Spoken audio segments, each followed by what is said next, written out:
Cheque bounce के बारे में आपने सुना तो होगा, चलिए आज समझते हैं। स्टेप बाय स्टेप समझेंगे सेक्शन 138 का पूरा procedure. Step first, legal notice देना। चेक बाउंस होते ही 30 डेज के अंदर आपको अक्यूज्ड को लीगल नोटिस भेजना होता है। इस नोटिस में डिमांड होती है 15 दिन के अंदर पेमेंट करो वरना लीगल एक्शन होगा। ये स्टेप जरूरी है, बिना नोटिस केस आगे नहीं बढ़ेगा। स्टेप 2, 15 दिन का वेटिंग पीरियड। अब जब नोटिस गया तो ड्रॉवर के पास 15 दिन का टाइम होता है पैसे देने के लिए। अगर 15 दिन के बाद भी पेमेंट नहीं आया तो 16th डे से कॉज ऑफ एक्शन स्टार्ट होता है और आप कंप्लेंट फाइल कर सकते हो। स्टेप 3, कंप्लेंट फाइल करना। अब आपको कंप्लेंट 1 मंथ के अंदर फाइल करनी होती है from the date of cause of action start. Step 4, court process start. अब कोर्ट का काम स्टार्ट होता है। मैजिस्ट्रेट कंप्लेंट वेरीफाई करता है और सेक्शन 223 ऑफ BNSS के अंडर कॉग्निजेंस लेता है।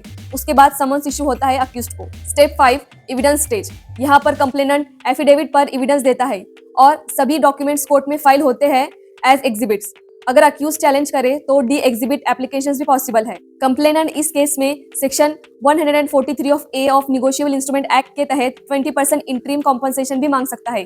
अक्यूज अगर नहीं देता तो प्रॉपर्टी अटैचमेंट भी हो सकती है। Step 6, cross examination and defence.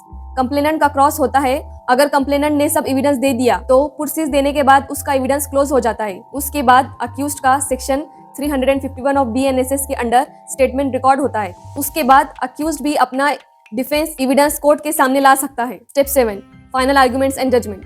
अब दोनों साइड्स फाइनल आर्गुमेंट्स देते हैं अंडर सेक्शन 352 ऑफ BNSS। फिर आता है जजमेंट, इधर एक्विटल या कन्विक्शन, जिसमें पनिशमेंट हो सकती है जैसे double the cheque amount as a compensation plus 9 to 12% of interest court लगा सकता है। Step 8, post judgment options.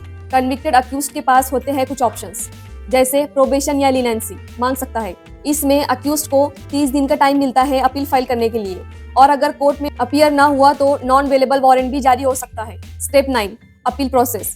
Accused conviction के अगेंस्ट अपील फाइल कर सकता है। कंप्लेनेंट भी अक्यूज्ड को दी गई सेंटेंस को बढ़ाकर मांग सकता है या अगर एक्विटल हुआ तो सुप्रीम कोर्ट के जजमेंट के बेसिस पर चैलेंज भी कर सकता है। ऐसे ही लीगल कंटेंट के लिए फॉलो कीजिए। सी यू टुमारो।